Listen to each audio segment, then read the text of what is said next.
It's not often that cinema is truly capable of making me experience physical sensations.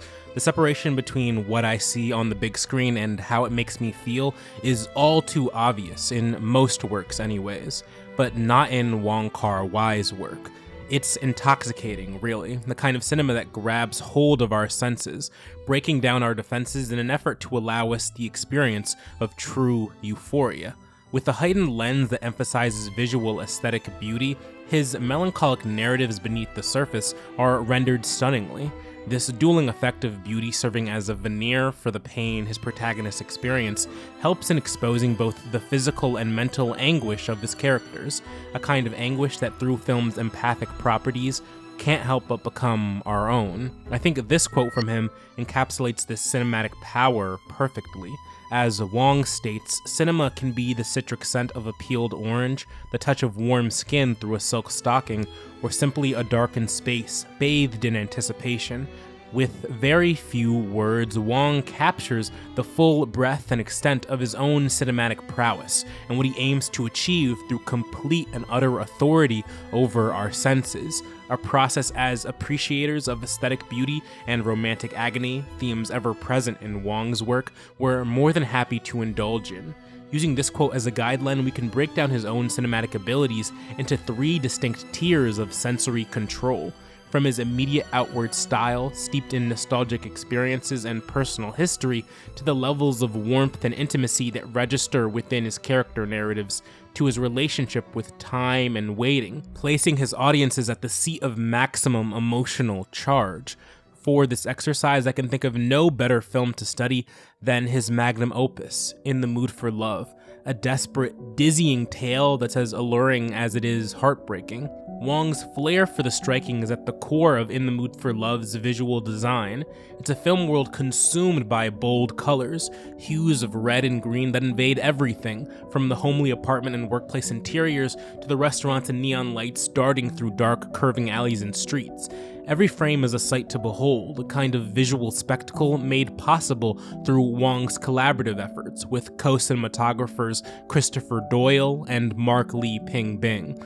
Their combined efforts helped reproduce the dreamlike atmosphere of 60s Hong Kong, clouded in cigarette smoke, bespoke rainy downpours, and dimly lit streetlights. It's the perfect fashion show for the intricate patterns of Maggie Cheung's Cheongsam dresses, popularized by Chinese socialites and high society women of the period, as well as the slicked black hair and sharp suits of Tony Leung. It's a Hong Kong that's never looked better, but does it betray history and even Wong's own memories? Inspired after scouting locations in Bangkok in the late 90s, he came across architectural sites that recalled the 60s Hong Kong of his childhood, places that didn't really exist anymore back in Hong Kong itself.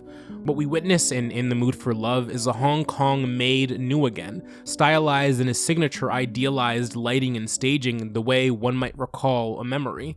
The intense chiaroscuro in many scenes is used to great effect, our lovers blanketed in shadow, else the city itself would make their flirtations with infidelity known to all. It's a kind of dark beauty that's overwhelming. Just like the scent of citrus, it's an overpowering experience. So overpowering, in fact, it's a scent we can recall without even actually smelling it. It's like Wong is channeling directly into my olfactory system. On the topic of food, it's no surprise this movie was originally all about food. Conceptualized as part 1 in a 3-part series titled Story About Food, In the Mood for Love was originally only supposed to be 30 minutes long. Some sly scenes here or there in a restaurant or two, a vignette as part of a larger whole. After witnessing Tony and Maggie bring this scene to life, pondering which of their spouses must have made the first move, he entirely forgot about the other 2 planned stories. In the finished film, the importance of food isn't shied away from. Some of the most emotionally charged scenes happen in restaurants, around dinner tables, in alleys after late-night noodle runs. For Wong, imbuing his films with this kind of personal nostalgia gives them a kind of familiar quality, making intimacy even more possible. His cinema of citrus is one whose beautiful merit, as immediately recognizable as it is, tastes sweeter than even appearances would suggest. Peeling back the layers reveals a kind of character passion we can fully relate to. Like the touch of warm skin through a silk stocking, Wong's cinema is one that doesn't so much create intimacy as it seeks to redefine it. We see this in his close quarters guerrilla-style filmmaking, a holdover from his early days writing Hong Kong gangster movies, no doubt. In a story about lovers as disparate as these ones, with no recourse or person to console in or confide in save themselves, his close-ups feel even more personal. Without a single frame featuring the two lead spouses, his close-ups of Maggie and Tony reinforce the fact that they're the only ones who matter. Their scenes are so filled to the brim with intimacy, there's barely enough room for the camera itself. Instead, Wong chooses to steal glances at our lovers through window panes, across dimly lit streetlights, and through glass. We experience their relationship the way a voyeur might, its beauty framed to perfection. Coming back to the quote, the touch of warm skin through silk reveals something crucial about this arrangement as a viewer. It speaks to a comfort and warmth, but one that isn't entirely direct. There's a thin layer of artificiality between what we feel and what actually is, which speaks volumes to cinema as a medium of implied comfort and connection. In cinema, the attachment we feel to characters is always an illusion. We understand this. Yet we continually exercise the ability to feel for characters that aren't even real, like a touch triggered by a phantom limb that isn't there. I think this reveals a profound level of empathy we have for intimacy, even as it stretches through the bounds of infidelity. In the absence of spouses, we are immediately thrust between two dogmas of our lead's character relationship. They can't, and they must. Never before have two warring beliefs been rendered so crystal clear in film. Wong's camera is one that allows him to find peace between these tenets of discourse. His use of slow motion and blur effects feels like a summation of losing one's senses. We experience the same intoxication that they do, losing control over one's body, succumbing to a love and later heartbreak that, despite our best efforts, reveals itself to be all but inevitable. This is further anchored by the instantly recognizable Yumeji's theme, a musical piece that the modern romantic drama feels practically born out of, used interstitially throughout the film like he's conjuring a love spell.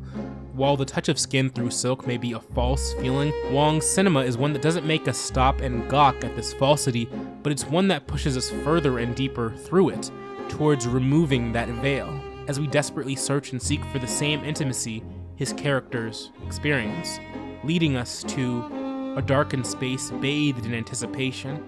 The interplay of the forces Wong conjures up in his narratives, his quiet, longing protagonists sitting still within both their love and their grief simultaneously.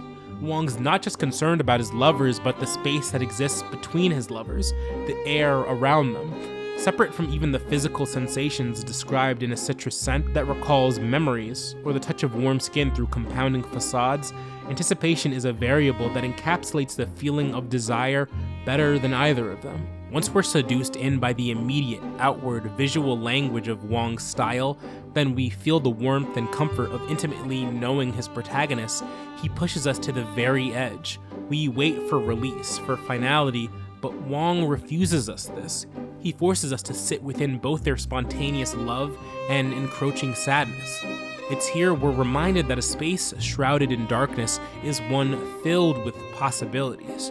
To await what will come rushing forth out of that darkness is to give yourself up to the artist, to the process of transformation, one that begins with a glance, a moment of reverie for that which is profoundly beautiful. In Wong's moody, colorful, intimate films, we find that we're just as powerless as his characters are, seduced in by beauty but forced to sit and internalize his character's pain. What we're left to experience is a narrative that's both heartfelt and harrowing at the same time, a synthesis of what the best slow-burn cinema is capable of fully capturing and what its audiences truly and utterly yearn for. Nicole Kidman said it best. Somehow, heartbreak feels good in a place like this.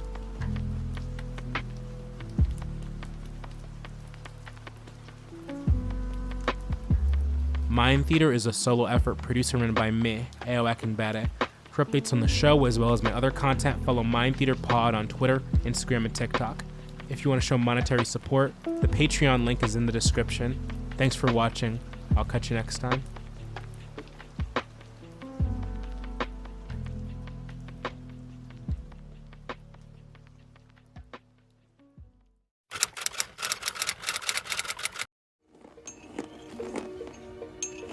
Now,